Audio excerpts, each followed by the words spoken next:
Here down this hall, inside this closet, sits a little boy locked inside. This little boy has been locked inside for some time now. Some would even say for weeks. He's being cruelly punished by an adult, one that he was supposed to trust and rely on, for no good reason at all. Being trapped inside, the only solace this little one has is teaching himself how to play a guitar.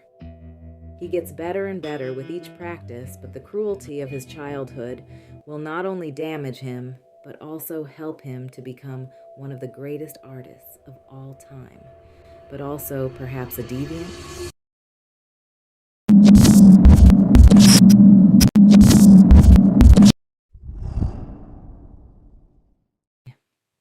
Right now, I'd like to issue a warning. In this video, there will be talks of child essay, physical violation, and things that could be triggering for some. Viewer discretion is advised. Prince Rogers Nelson can hardly be described in concrete words.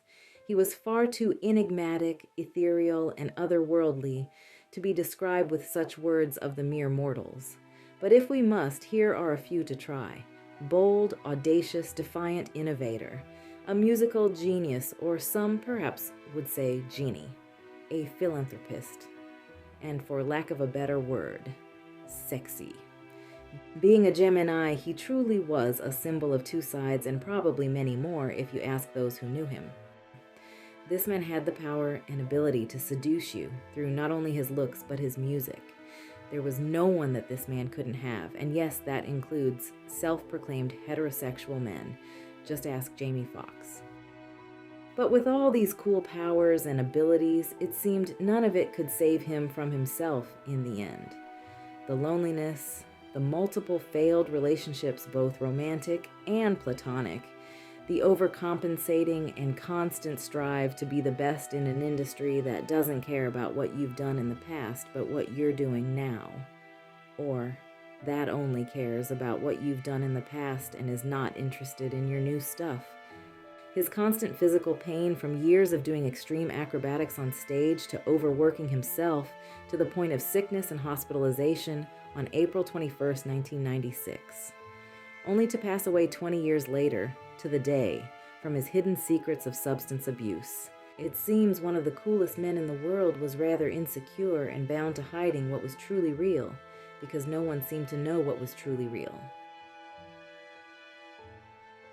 This year marks the 40th anniversary of the classic movie Purple Rain. This was the movie and soundtrack that skyrocketed rock star Prince's career and brought Minneapolis to the forefront of the music industry. At this time, everyone loved Prince. The men wanted to be him, and the women wanted to be under him.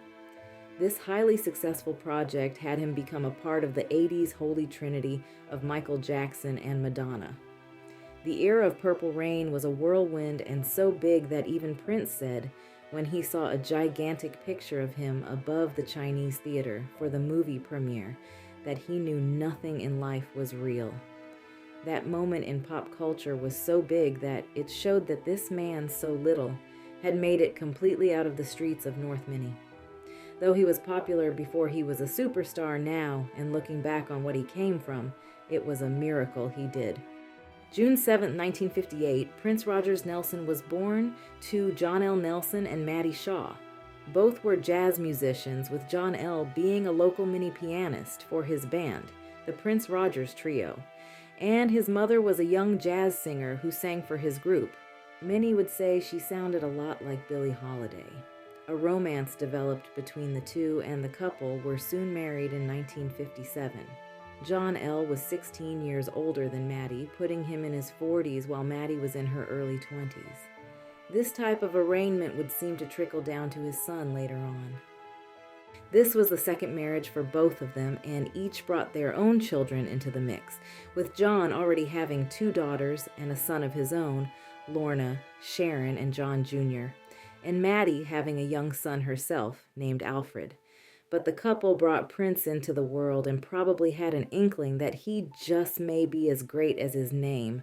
John L. named their infant Prince Rogers Nelson, not only after his band, but because he said he wanted Prince to do everything that he himself wanted to do. After having their second child, a baby girl named Tyka, in 1960, the Nelsons family was complete. Compared to the others in their North Side neighborhood, the Nelsons were living pretty decently. They weren't poverty-ridden, especially only being on John's modest paychecks from his music gigs and his main job at Honeywell. Compared to their neighbors, the Nelsons had cool things like a TV installed into their living room wall and were well-groomed. John always dressed flashy with his clothes neat and clean and matching from head to toe, as did his family. And though the Nelsons had what looked like a beautiful traditional family on the outside, there seemed to be great turmoil on the inside. According to sources, the couple were too different to make their family dynamic work long-term. John L., the very conservative, overly disciplined one, was way too consumed with his music and constantly out on the town playing different gigs, while the very youthful Maddie was described as a wild party girl. Even Prince himself said that his mother was very wild, and he saw the differences between his parents early on. In his memoir, The Beautiful Ones, he noted that the couple had always had some distance apart. She was looking for action and adventure, and he was just trying to make sure there was food on the family table. Even though he acknowledged his mother as his first love, he seemed to take issue with her seemingly need for freedom and attention.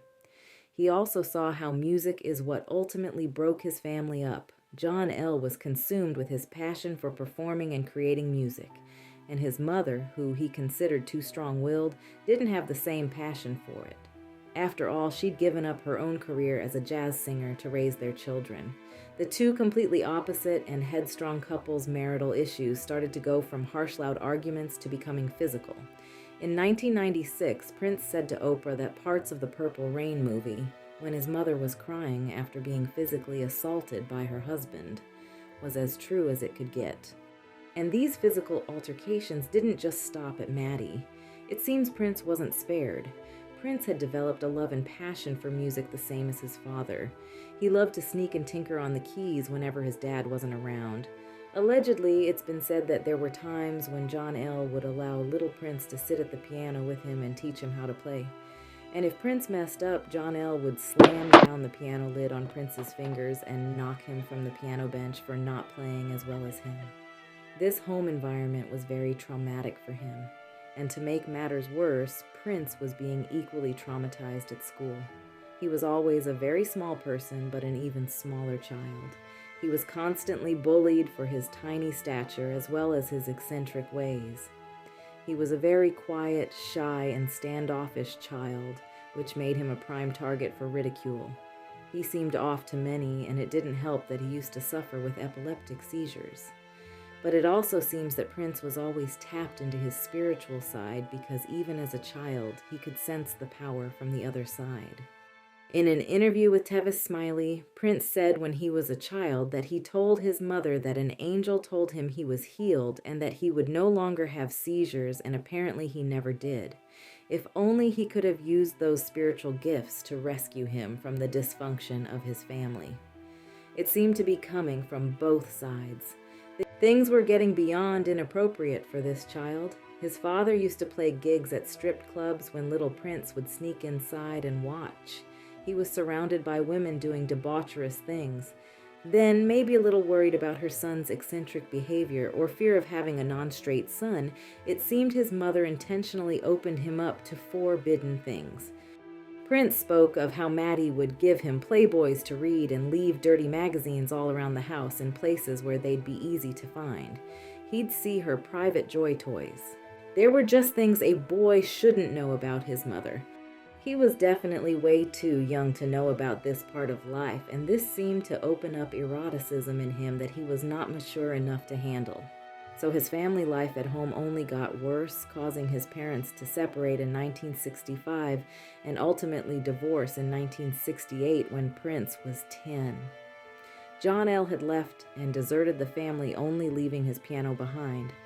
That seemed to be the only thing that Prince could take solace in. He was able to finally practice the piano as much as he wanted to. According to Prince, now that he was considered the quote-unquote man of the house, he was able to see why he felt it was difficult for someone to want to be with his mother.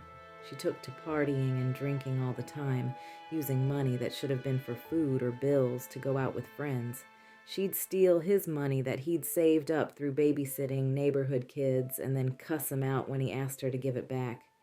They seemed to butt heads a lot, but things would take a turn for the worst when his home life would be severely disrupted by an even more troubling entity in the form of a stepdad. In 1970, Maddie had gotten remarried to a man named Hayward Baker, and immediately Prince did not like him. Not only was his position of man of the house threatened, but he didn't like how Hayward wanted to win over their affections through gifts instead of actually getting to know them. But that was the least of it. Allegedly, it was through this man where physical and psychological abuse returned with a vengeance. Prince spoke to people in his inner circle about the abuse he suffered at the hands of Hayward. He used to do things like force him to go outside and pick a field of dandelions and repeat it the next day when they grew back. Prince said for punishments, he locked him inside his room for 6 weeks. It was there where he learned how to play different instruments because there was nothing else he could do. It seemed there was no love for the children and straight negligence. One time, Prince and his sister ran away from home and no one came looking for them. Maddie was allowing this abuse to occur. And while it was always known that Prince was physically abused by his stepfather, according to his niece Brianna Nelson, it seems something far more sinister had occurred. Dwayne Nelson was Prince's honorary stepbrother through one of John L's relationships, and Dwayne had a daughter named Brianna. During a stint in a mental institution, Dwayne had written in a series of notebooks. He'd written in great detail about his life and relationship with Prince, their family, and the business. He wrote about terrible secrets that supposedly the Nelson family was and still is keeping. I have to be very careful with my words. His journals consist of horrible secrets of vile acts to her young uncle and father. Due to the graphic nature of the content in her video and the age of the victims, this video has been muted. But basically, it was revealed that a young Prince and her father, Dwayne, were made to do foul and freaky acts to each other. Dwayne's journals revealed a lot of evil, despicable things they were made to do as little ones by older cousins, and how Hayward wanted to beat the straight out of him. Though the original video has been scrubbed from the internet and this one muted, you can see that it's comments like these that really reveal how bad and disturbing that information was, and how it let those who heard it look at Prince and his life a little differently. Maybe with sympathy and some more understanding of why he acted the way he did later on as an adult.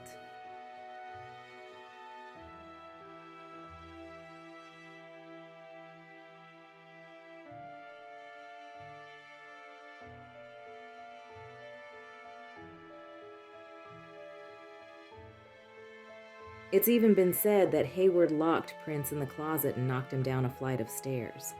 It's this incident that Prince fled the house for good, and he was only 12 years old.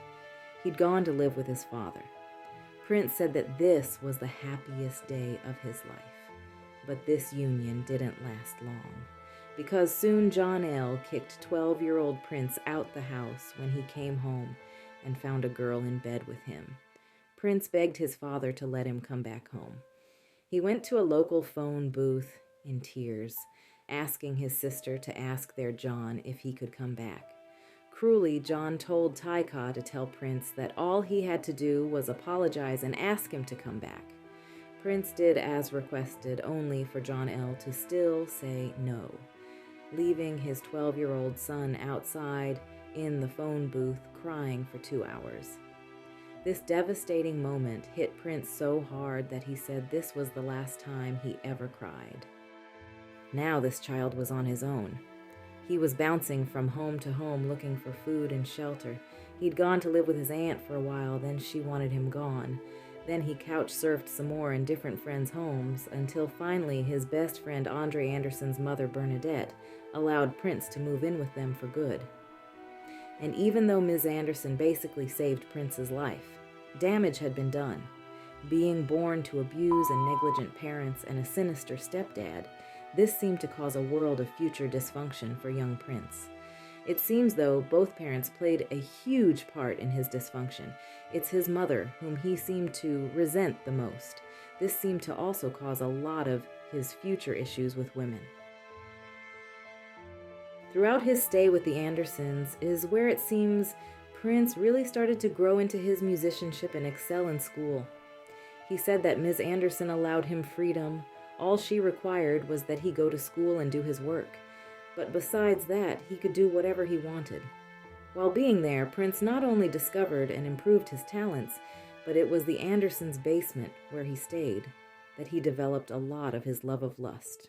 Having always been a handsome person, no matter how small he was, he didn't seem to have an issue getting girls. And this led to having a lot of fun in the basement with his friends and girls from around the way. Prince spoke of how Ms. Anderson caught him and multiple teens downstairs after seemingly engaging in wild escapades. One time, Bernadette had to give Prince a spanking because he'd skipped school to sneak a girl over. It seems he was always caught red-handed with a girl in his bed. And even though it seemed Prince was lucky and knew how to get the girls, he didn't know how to keep them. In the same interview, Prince talked about his anger issues. He spoke of how he'd have a girlfriend and then they'd be at each other's throats almost immediately, how he'd start an argument over small petty things. Then they'd break up, he'd get another girlfriend, and the same thing would happen. He was a very angry person. And honestly, he had every right to be. Look at what he'd come from, and it seems his family dysfunction hadn't yet stopped. When Prince was 16, he moved to New Jersey with his sister Sharon. He was looking for a record deal in New York at the time, and she was trying to help him get one. On Prince's third album, he had a song called Sister, where he goes into detail about a very inappropriate relationship with him and his sister, one that she allegedly introduced because she was older. All of this is alleged, and I'm not accusing anyone of anything. But many fans believe, and many rumors are, that Prince's song Sister is about his sister Sharon. And some attribute it to his other older sister Lorna. Many think it was Sharon because in the lyrics he describes being 16 when she supposedly introduced him to Where to Put It. Then in the song he begs her not to put him out on the street. Supposedly he and Sharon got into a heated argument and she kicked him out of the house. Then others believe it was Lorna because she was 32 when Prince was 16, the age Prince states in the song. Many never know what to believe when it comes to this song. Some really believe he made this for shock value, while others accused him of being a nasty pervert. But according to Prince, this song was real. Here's what he said about never being believed. Sister is serious. All the stuff on the record is true experiences and things that have occurred around me and the way I feel about things. I wasn't laughing when I did it. So, I don't suppose it was intended that way. That's why I stopped doing interviews. I started and I stopped abruptly because of that. People weren't taking me seriously and I was being misunderstood. Everything I said, they didn't believe anyway. They didn't believe my name. They didn't believe anything. Prince made it hard to believe him too. He came into the industry lying about himself and his family. He told everyone he was biracial with having an Italian mother and half-black father. One could never really tell when he was serious or not, but many of his fans choose to believe the song Sister isn't real. The thought of young Prince being harmed is too much for many of them. Prince went back to Minneapolis to live with the Andersons until finally he worked hard and diligently enough to sign his very first record deal. This was a major deal and would change Prince's life forever. Not only would this put him on the road to receiving all his fame and fortune, but would also put him on the track of getting anything he wanted in both material things as well as every sexual conquest he desired. And this is the part where it seems his past starts to conflict with his future, where the disturbed becomes disturbing. Some of the effects of childhood violation can take on many forms. One is becoming a people pleaser, always trying to prove yourself. This showed through Prince's extreme competitiveness. It can also cause promiscuity. Prince was very sexual, overtly so. and it could also eventually turn inappropriate, even if unintentional. Prince always had to have control, especially when other men were around, especially being so small and petite and light-skinned, which in the black community usually means soft. He was considered pretty, and many so-called heterosexual men admitted to their sexual attraction to Prince. He kept women around because they were usually easier to control and manipulate, as well as safer than men, especially given his background. Inappropriate ages for his relationships started early into his career. It's always been rumored that Susan and Prince were high school sweethearts, which couldn't be true because Prince was 6 years older than her. She'd actually met him when she was 15 years old and she was still in high school. After his first album, For You, had come out, he wanted to use her and her sister to start a group of their own, and when he became famous, he came back for them to do that. Around 1980, during his Dirty Mind tour, when he was about 22 years old, is the time where it's said that they'd become an official couple. She was 16 years old. The United States has different age of consent laws in different states, and Minnesota's age of consent is 16. So if it's true that they became an item at that time, then technically laws wouldn't have been broken. But it also shows that he was still willing to go there, teetering on legal and illegal, but always having multiple girlfriends at a time. Susan, who was considered his main girlfriend, was ultimately replaced when he met Denise Matthews, aka Vanity, a few years later. The fact that the majority of his girlfriends were extremely young, oftentimes teenagers, when he showed interest, was something he engaged in often. It seems anytime he didn't want to teeter too far left, it seemed he'd play it safe by doing something a little more manipulative. He'd set his sights on the girl he wanted, kept her close, seduced her young mind, and waited until she turned 18 before he actually made his move. Some would call it grooming. It also seems Prince dealt with young girls who didn't have great self-esteem nor healthy family dynamics. Oftentimes, they'd have abusive backgrounds like his, broken homes or parents who were more laxed in their parenting. Liesl Alvante was a young woman who was Prince's love interest in his music video, Gangsta Glam, as well as a few other projects. Liesl felt awkward her whole life due to her multi-ethnic background and exotic looks. She couldn't find a tribe to fit in with. Being able to pass as a black Puerto Rican or an Indian girl, she couldn't find guys that wanted to date her because of racism. She also tried modeling but found it hard to get work because back then the popular look was blonde, all-American white girls, so her self-esteem wasn't the best. Liesl met Prince in December 1984 when she was 16 years old and still in high school. She'd attended the Purple Rain concert in Minnesota. During the show, a Prince associate had noticed her in the crowd and invited her to a Christmas party that Prince was hosting after the show. She agreed to go and went with the associate. But as soon as Prince saw her, he quickly took her away. Prince, who was 26, asked her to dance with him, and his bodyguards formed a circle around the two to keep people from getting to her. Apparently, Prince didn't want anyone to get her because he wanted her all to himself. As a young teenager, she said this made her feel awkward. She said, "There's all these people watching and I'm only 16.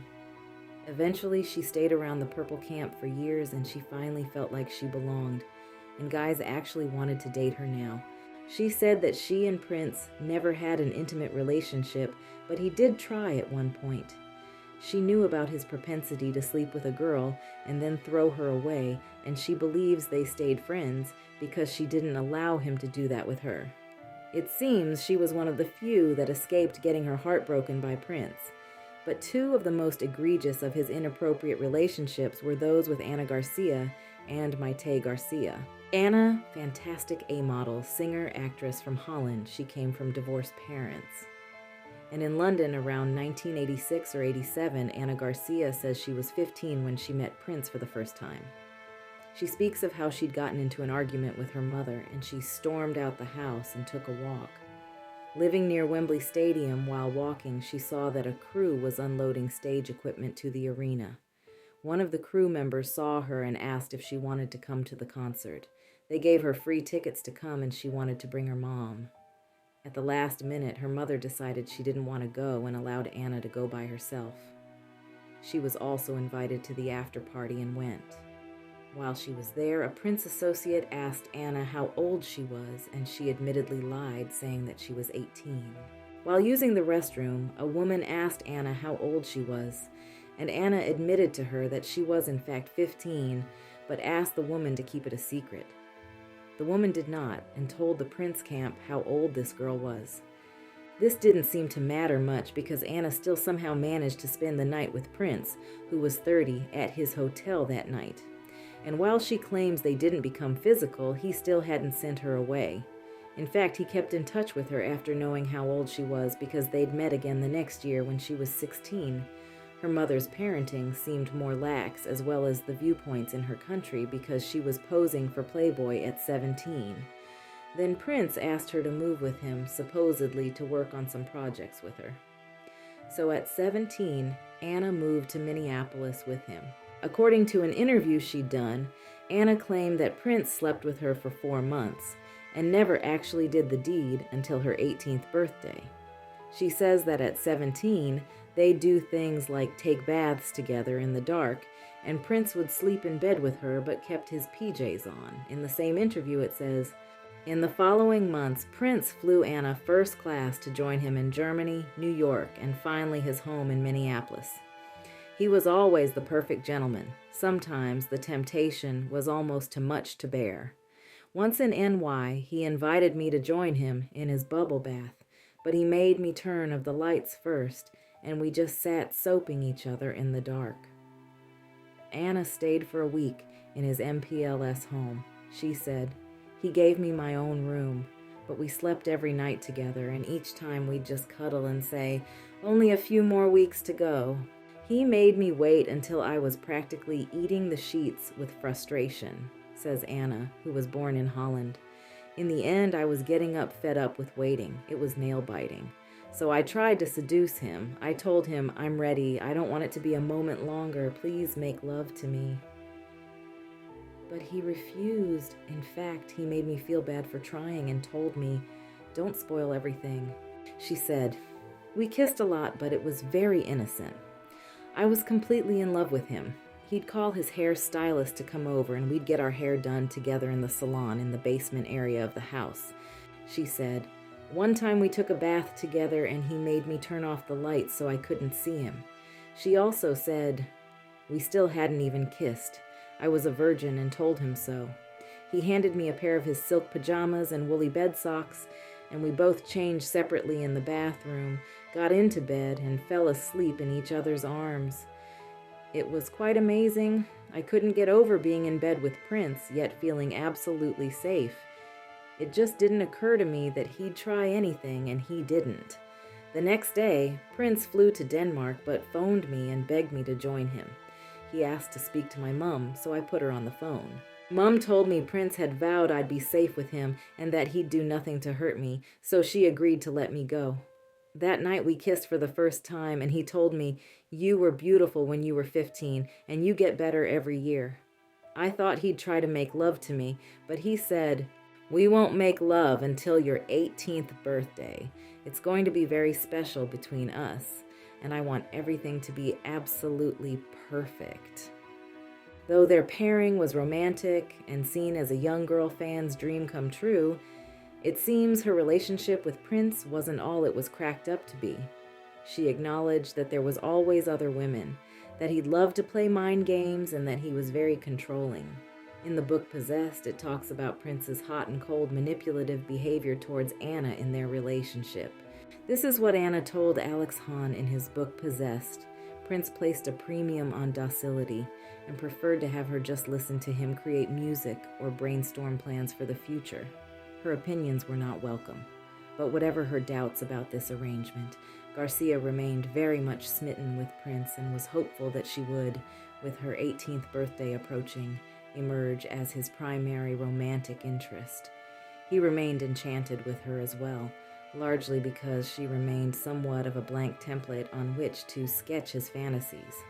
He was particularly delighted in playing mind games with Garcia, where he would describe a hypothetical and ask her how she would handle it. When she responded in a way that he perceived as wrong, he assumed a disapproving air. When he liked the answer, he was encouraging and affectionate. Garcia resented the manipulations and felt as if Prince were trying to turn her into a different person. Among the stranger aspects of their relationship was how astonishingly competitive he was with her. One afternoon in the studio, to relieve Garcia's boredom, he brought her into the drum booth and showed her how to bang the sticks against the skins. When he left for a few minutes, she continued to play and added rhythmic embellishments to her rudimentary beat. Abruptly, a stern-faced Prince walked in. "All right, that's enough," he said. It seemed he was worried Garcia was already becoming too good a drummer, and that this interfered with his concept of a demure, submissive girlfriend. His passion for winning emerged especially around family members. When his father visited for a game of pool with his son, Prince was a picture of intensity behind the cue stick. Mostly out of politeness, Garcia offered encouraging comments about Nelson, Sr.'s playing. Prince shot her a dirty look. After the game, he confronted her angrily, saying he couldn't believe that she had rooted for someone other than him. His sense of betrayal appeared genuine. He always talked about how important it was to be best at something, she remembered. He seemed obsessed with that, being the best. Life in Minneapolis with Prince started to feel confining and dull. Prince's mind games grated on her, particularly when he used these manipulations to prevent Garcia from pursuing her own interests. When she told him she had offered a film role in Europe, for instance, he began treating her coldly. "Well, I guess you'll have to be there, not here," he said, convinced by his oblique behavior that she might lose him. If she left, she turned down the role. Prince also urged Garcia to repress her emotions, refusing to hear anything that smacked of negativity. If she complained about an unpleasant plane flight, he would hush her immediately. "Let's pretend that you had just appeared." Nor did he want to talk about her experiences that had shaped her own life, such as her childhood. "Don't talk about the past because you don't have one," he said on more than one occasion. Garcia also learned, like so many of Prince's girlfriends before her, that he had little interest in monogamy. Garcia had had enough and moved back to London in early 1990. Prince stayed in touch on the phone, but Anna found herself less and less interested in his musings, which rarely touched her interests. The last time they spoke, Prince called her to complain about Basinger's departure for Graffiti Bridge. He told Garcia that he needed help, which she interpreted as an offer to star in the movie. Uninterested in being a backup option, she bluntly told him he should get on with his life. He seemed hurt, but continued to vent about his problems, looking for some expression of support. "Kim let me down. It's too bad Graffiti Bridge could have been a big hit for her." Garcia, no longer willing to serve as a security blanket, told him she had friends waiting outside and had to go. "That was quick," he said, disappointed and surprised that she wouldn't drop her plans to listen to his moanings. They never spoke again. Nona Gay states that she met Prince when she was 17 years old, and he in his 30s, and the two hit it off immediately, becoming an item and dating for 3 years. He was 16 years older than her and had taken control of her career. Once again, the pattern of dating dysfunctional girls with broken homes had taken place. Being the daughter of the late, and some would say great Marvin Gaye, Nona had come from a family where her parents' own relationship was also extremely inappropriate. Marvin Gaye had started dating Jan Gaye at the age of 17, married her, and had a very abusive, traumatic marriage with her. Forced sexual escapades with other men, physical assault, and stalking. They divorced when Nona was a child. Then she had to deal with the violent, traumatic way her father died, by being killed by his own father during a drug-fueled rage. Nona was bound to stray, and she did. According to Nona, she started doing drugs at 14 years old and suffered with addiction for years. So with this type background, it would be easy for a young girl to get caught up and dizzy in love with a rock star. She says it was 3 years of mind screws and mind games, and a very unstable relationship. He told a friend who relayed it back to her that Prince had planned on marrying her and taking care of her, and she believed him, only for Prince to turn around and do something so disgustingly mean to her for no good reason. Prince had invited Nona to his concert in New York and had her seated right in the front row, and he had Maite flash her own engagement ring in front of Nona. Nona was heartbroken and confused. She confronted him about it, and he became defensive and evasive. She'd never spoken to him again after that night, and that's how their relationship ended. He never even apologized. Some say the only reason he thought about marrying her was to compete with Michael Jackson, who at the time was married to Lisa Marie Presley. Prince supposedly wanted to marry the daughter of a famous legend, too. French singer Ophélie started dating Prince when she was 17 and he was 36. He'd fly her to Paisley Park on the weekends to be with him and record her music. She says that they became intimate as soon as she turned 18. She too came from divorced parents. There seemed to always be a pattern. And then there was Maite.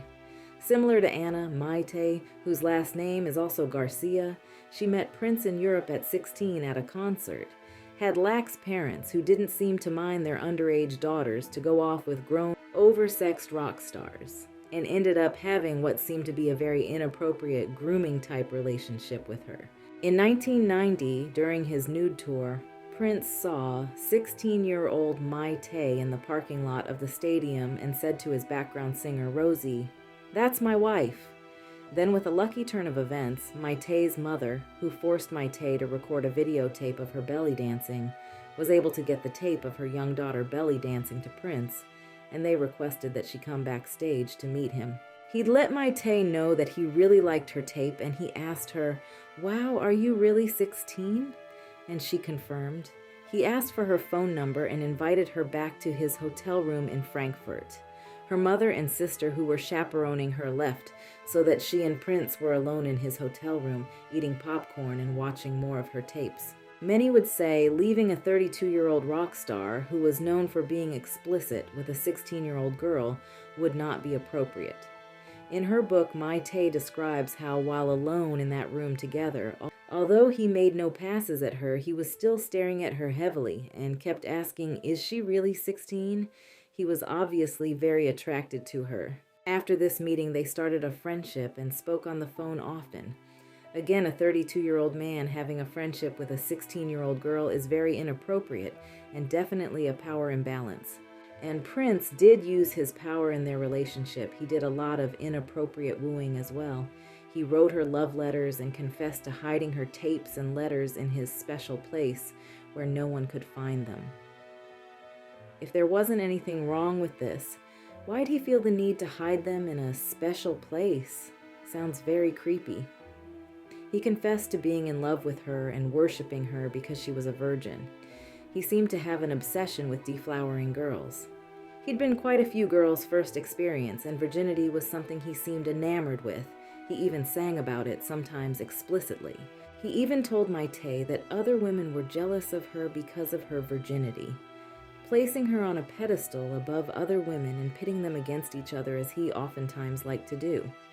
It also helped that with her being a belly dancer, Maite fit his desire for an Egyptian princess theme that he was going for. He even tried to rename her Arabia. Belly dancing is already a very seductive art form, and she once danced alone for him where she could see that he had become physically enticed by her to the point that he had to cover himself with a pillow. Once again, very inappropriate for a teenage girl and 30-plus-year-old man to do. His Love Symbol album was really inspired by her and her being 16. For some reason, he kept making it a theme. He'd made several references to it in the songs and skits on the album, as well as his movie 3 Chains o' Gold. And even though she wasn't even 16 when that movie was made, he still wanted to portray her as that young, while the movie was very sexual in nature. Prince didn't seem shy about the fact that he fell in love with a teenager either. He'd done an interview with Jet magazine where he admitted to falling in love with the teen. After his friend and associate producer Kirk Johnson gave him Maitei's videotape, Prince said, "On it was a photo of her as a belly dancer. She was 16. I fell in love." Showing how her parents had no problems with offering her up, at 17, Maitei's parents allowed Prince to become her legal guardian, and she moved to Minneapolis to work for him. He'd gotten her a nearby apartment, and she had to sit by and wait idly until whenever he felt like calling. And she couldn't call him at all. He was also very strict on her, especially about her looks. He'd dock her pay if she ate what he considered unhealthy food. He even docked her for a cake that wasn't even hers. But still, she being so young and much easier to manipulate was great for someone as controlling as he was. Prince was still dealing with multiple women at one time, too. He was in a relationship with Carmen Electra, Nona Gay, Ophelia Winter, and many more. But he made sure to keep Maitei around for whenever he was ready for her. And she says when she turned 19, they'd finally become intimate. In 1996, after 4 years of dating, they married and Maitei became pregnant. Things were smooth at first, and the couple was happy to be expecting. But then problems started to arise. During the pregnancy, Maitei began bleeding profusely, and Prince refused to take her to the hospital. Always being a spiritual person, he said that God would take care of everything. The bleeding had gotten so bad that she had to be rushed to the hospital.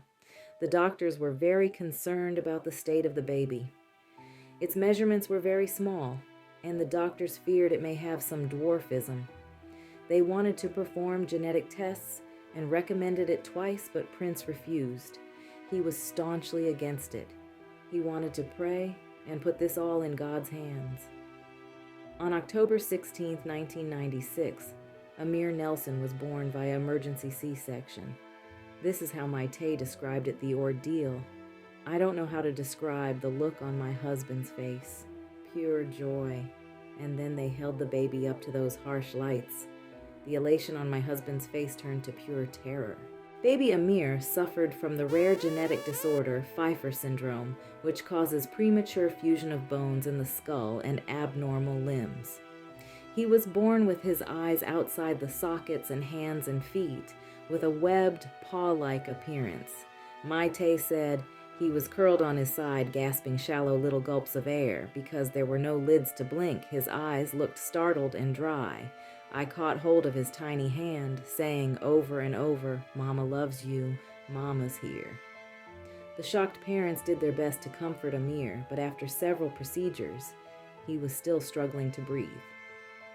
Unfortunately, on October 23rd, 6 days later, baby Amir passed away.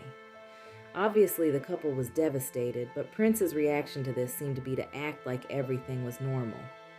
While still mourning their loss, Prince forced Maitei to do an interview with Oprah, and she had to act like things were fine. "I sat on the sofa, smiling a pretty ballerina smile.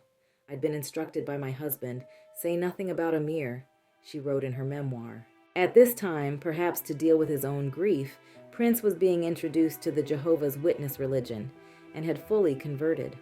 And not too far after their first tragedy, Maitei became pregnant again with their second child.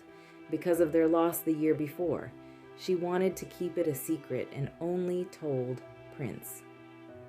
Things seemed to be going very well, and signs showed a healthy pregnancy and baby on the way until the first day of her second trimester. Before going to her appointment, Maitei went to the bathroom and found blood streaming out of her. She called Prince, and he showed no signs of care, concern, or sympathy for her or the baby. He didn't even offer to come with her to her appointment. Once she got to the doctors and had her ultrasound, the bad news was confirmed: there was no heartbeat. The 24-year-old Maitei had to tell her 39-year-old husband that their child was gone. She said she had to gather herself before she could even face Prince, and that when he saw her crying and heard the news, he only said, "I need to go to the studio," turned and walked away, while Maitei went to her mother's home. When she returned home, she told Prince that she'd been bleeding for days and would be going in to have a procedure done to stop the flow. Her doctor was concerned that she would hemorrhage and possibly lose her life if she didn't have the procedure. "Nature will take its course if you let it. Either we have faith or we don't," Prince said, according to Maitei. Maite refused to listen and went in to have the procedure done, with Prince refusing to come with her. These procedures were against his newly found religion, and he chose his religion over her well-being. Needless to say, this second devastating loss proved to be too much for the couple and ultimately tore their marriage apart. Prince, who was used to controlling her, started to lose interest in his young wife. She was starting to become headstrong. He was overzealous in his new beliefs, and he wanted Maite to convert to his religion as well. She refused to. Fans noticed that he seemed to even become cruel, seemingly blaming the death of their children on Maite. On his website, he'd done a write-up, and he stated that eating cheese and exposure to nail care products can affect an unborn fetus. He faulted himself as well, blaming the death of Amir on his own salacious past behaviors. He wanted their marriage annulled. Prince had burned anything that reminded him of Maite and Amir. He also had their home bulldozed. He felt like it was cursed, and whether she knew it or not, Maite was being replaced by someone new. A young fan who was 18 years younger than Prince turned Paisley Park secretary by the name of Manuela. In 2000, Prince and Maite divorced, and he and Manny married in 2002. Even in his older age, while not illegal, Prince was still dating girls young enough to be his daughters. It had definitely gotten to creepy old man territory. History shows that Prince was not always the best partner to have in relationships. He was a very controlling, manipulative womanizer. But it seems Prince also had a sneaky, deviant side where he liked to watch and film people without their knowledge or consent. A couple of celebrities talked about their visits at Paisley Park and how Prince would watch them from another room or behind curtains. He admitted to liking to people watch, but it seems his hobby of watching people may have been a little more sinister than thought. An ex-girlfriend of his by the name of Charlene Friend sued him for physical and mental abuse, as well as other horrible accusations. Here's what the article says Charlene accused Prince of. Pop star Prince is accused by an ex-girlfriend of being a violent sexual weirdo who made her call him Messiah. Charlene Friend claims the singer threw wild sex orgies at his mansion and videoed his romps with her and other women. The court papers filed say Prince, 44, repeatedly abused her physically and mentally after ordering her to submit to his warped sexual demands. Charlene was an 18-year-old virgin when she met the star, who was 14 years older, in a Hollywood bar. In her statement about their 2-year affair, she says, Prince informed me he took sexual relations very seriously. He believed he was the Messiah, and if you engaged in sex with him, you became one with him. He would have me dress in his clothing at his whim. His staff were not allowed to look at me, and I was not allowed to look at them. Prince would have bizarre sex parties where he had different theme rooms. He kept people in rooms at his homes and would have different acts in each room. He had cages, chains, whips in these rooms. Sometimes he would watch and sometimes he would participate. Prince would also make me watch videos of him with other women. This would make me very upset. I was also filmed having sex with Prince without my permission. Prince ran hot and cold, treating me nicely, then being cruel. He would kick me out of bed, ordering me to sleep elsewhere. I would want to leave, but he would prevent me. Charlene also says that Prince made her his love slave, starved her, insisted they communicated by telepathy, and had a secret gay affair. She claims he said I belonged to him. He also demanded that I be on call for him. Prince threatened to have me killed after we broke up, saying no one else could have me. As a result of the severe abuse, I have suffered anxiety, depression, and panic attacks. Now, Prince denied these allegations and says the only reason Charlene made these claims is because she tried to sell presents he'd gifted her. He did win his lawsuit against her in the end, but if you dig deeper into the Prince ethos, you'll notice that her claims aren't far-fetched. There's always whispers of mistreatments, manipulative and bipolar behavior towards those he was in relationships with. One whom Prince had a rocky relationship with is Jill Jones. That seemed to be rather abusive emotionally, if not also physically. I've done a video on their tumultuous affair that you can watch here. Another reason many would think this artistic genius was also a creep is due to the fact that he also liked to sing about forced intercourse, aka the R word. Prince references in a couple of his songs his passion being so strong for his partner that he's willing to commit that crime. In the song Extra Lovable, Prince sings repeatedly about how he's on the verge of committing this heinous crime. Then he just blatantly says, "I'm sorry, but I'm just going to have two are you, now are you going to get into the tub, or do I have to drag you? Don't make me drag you, I can be very cruel." Then in his song, Lust You Always, he says this, "My body reeks with lust, I will are you if I must." In his song You, he references it again. "You drive a boy to R, you know you do."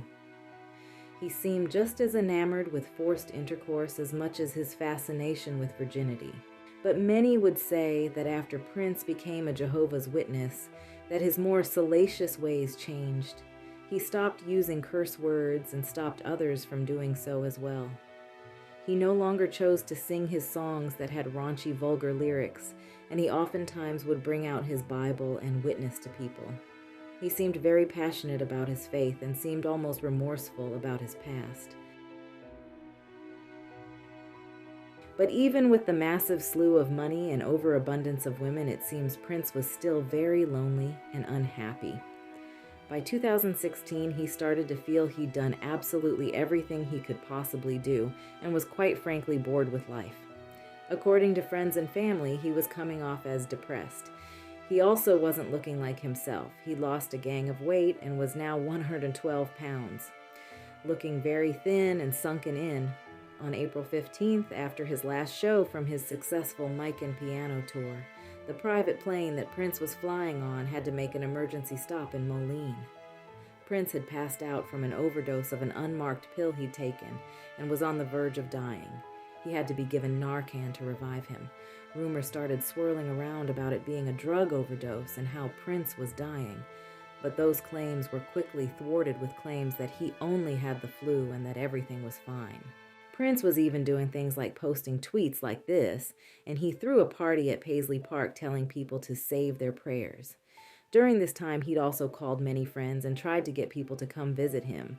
Then suddenly on April 21st, 2016, only a week after the first scare, Prince was found deceased in the elevator of his home due to what was an overdose of fentanyl. Prince is definitely considered one of the greatest artists ever, and his art has always been scrutinized. After all, he is the reason we have the parental advisory stickers. But it seems he also made a lot of decisions that hurt other people along the way, and gives reasons why we as consumers shouldn't idolize celebrities. What do you think? Was Prince a predator? Tell me what you think about Prince down below. Don't forget to like, share, and subscribe.